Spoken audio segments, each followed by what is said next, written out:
The orchids were still in my hands when she said it. Mason Graves, your era is over. Her smile was sharp, rehearsed. The office smelled of polished wood and faux confidence.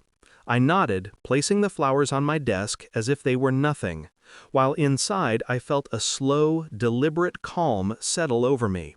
She didn't know. She couldn't know.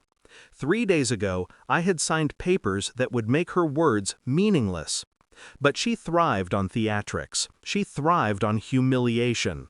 And I would let her perform her little show, believing she held all the cards, while I quietly reshuffled the deck.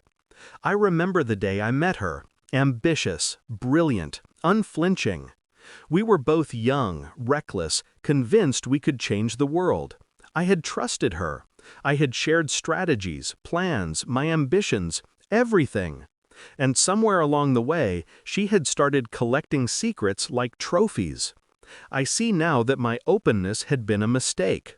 The first hint of betrayal was subtle, a report misfiled, a client redirected, whispers in hallways.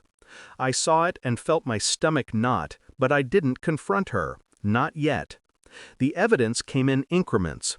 Emails forwarded to accounts I didn't recognize, offhand comments from colleagues I once trusted.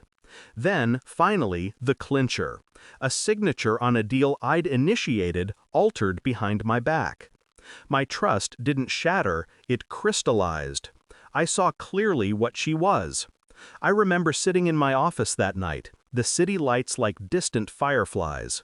I didn't rage, I didn't cry, I planned. Every document, every loophole, every policy was a tool. I turned the building's hierarchy into a chessboard, every pawn and knight positioned exactly where I needed them.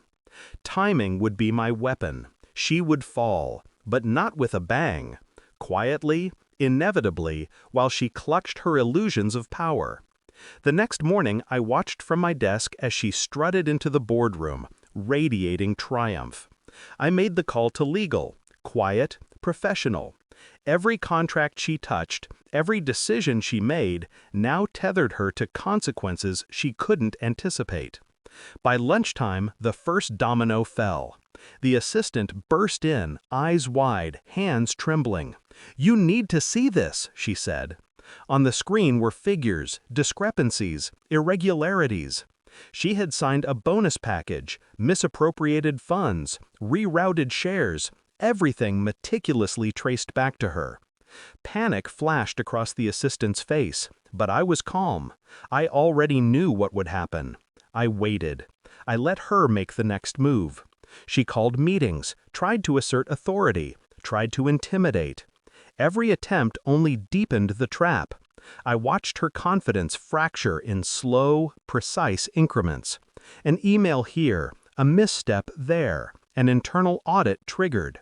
She began to realize, just as I had intended, that the era she claimed to start was a house of cards built on someone else's foundation. Then came the confrontation.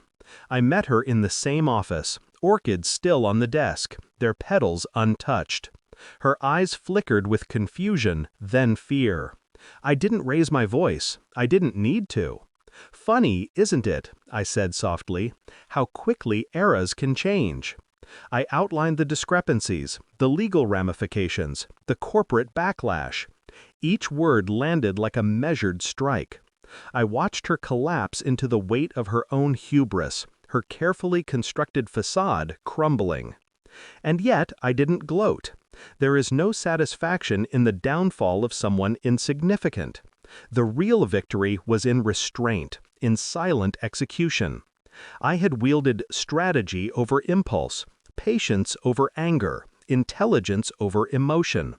Her panic was only a reflection of my control. I walked out of that office hours later, leaving her to the consequences of her ambition and betrayal.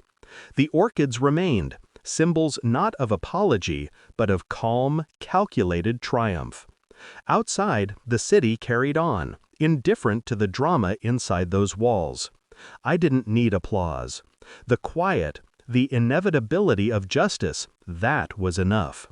And as I stepped into the night, I realized something vital. Power is fleeting, but precision is eternal. She had underestimated me, as they all do.